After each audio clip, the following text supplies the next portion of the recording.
Hey guys, in this video, I will show you how to change your Candy Crush Saga profile picture. Alright, so let's begin. First, open the Candy Crush Saga app on your mobile phone.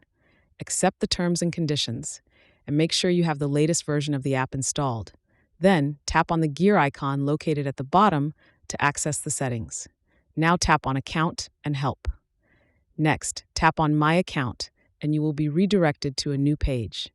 Here, log into your account by entering your email along with your password or log in with Facebook or Apple ID.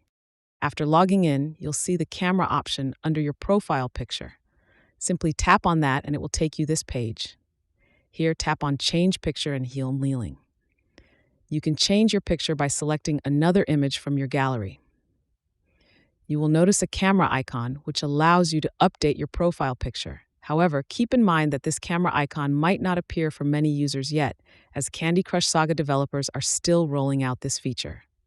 Soon, you will also have the camera icon option to change your profile picture.